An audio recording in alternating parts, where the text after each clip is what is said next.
নমস্কার বন্ধুরা, home cooking with অনন্যায় আপনাদের সবাইকে আরও একবার স্বাগত। আর কিছুদিনের মধ্যেই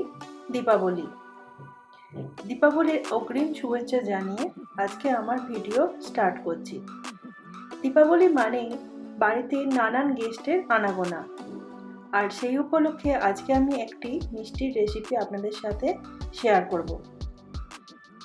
শুধু দীপাবলি না, বছরের যে কোনো সময় আপনারা খুব সহজে খুব অল্প উপকরণে এই মিষ্টির রেসিপিটি তৈরি করে নিতে পারবেন। তাহলে চলুন আজকে দেখে নেওয়া যাক আমার দীপাবলি স্পেশাল মিষ্টির রেসিপি। কড়াই গরম করে এখানে আমি 1 চামচ ঘি দিয়ে দিলাম, দিয়ে এর মধ্যে আমি 1 কাপ আটা দিয়ে দিচ্ছি। এই আটাটা হালকা আঁচে 5 মিনিট মতো নেড়ে চেড়ে নেব। 5 মিনিট পরে আটাটা আমি একটা পাত্রের মধ্যে সেপারেট করে নেব, নিয়ে আটাটা খানিকটা ঠান্ডা করে নেব। এরপর এর মধ্যে দিয়ে দেব 1 চামচ মতো ঘি আর 1 চামচের একটু বেশি পরিমাণে মিল্ক পাউডার, আর দিয়ে দেব সামান্য পরিমাণে একটু খাবার সোডা।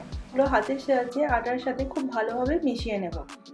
এবার সামান্য দুধ যোগ করে আমি আটার একটা ডো তৈরি করব। আমি এখানে হাফ কাপ মতো দুধ নিয়েছি। দুধটা অল্প অল্প পরিমাণে যোগ করে ডোটা বানিয়ে নিতে হবে। এখানে ডোটা আমার বানানো হয়ে গেছে, আর কিছুটা দুধ আমার বেঁচেও গেছে। এবার আমি এই ডোটাকে 5 থেকে 10 মিনিট মতো রেস্টে রেখে দেব। চলে যাচ্ছি পরবর্তী স্টেপে, সুগার সিরাপ তৈরি স্টেপ। তো এখানে 1 কাপ চিনিতে আমি 2 কাপ পরিমাণে জল দিয়ে এটাকে বয়েল করব। দিয়ে দিচ্ছি 2টো এলাচি আর সামান্য একটু ফুড কালার। ফুড কালারটা সম্পূর্ণ অপশনাল, আপনারা চাইলে নাও দিতে পারেন। তো এটা আমি 5 মিনিট মতো মিডিয়াম ফ্লেমে বয়েল করে নিয়েছি। খুব বেশি গাঢ় সিরাপ আমি তৈরি করিনি। আপনারা চাইলে জলের পরিমাণটা কম দিয়ে সিরাপটা গাঢ় তৈরি করতে পারেন। এবার আমি মিষ্টিগুলো তৈরি করে নেব। এর জন্য আমি আটাটা একটু ডলে নিচ্ছি। এবার আটা থেকে ছোট ছোট টুকরো নিয়ে মিষ্টির আকারে আমি তৈরি করে নেব। এটা যে যার পছন্দ অনুযায়ী শেপটা দিয়ে দেবেন। মিষ্টিগুলো আমি এইভাবে বানিয়ে নিলাম। দেখুন এখানে আমার সব মিষ্টিগুলো বানানো হয়ে গেছে।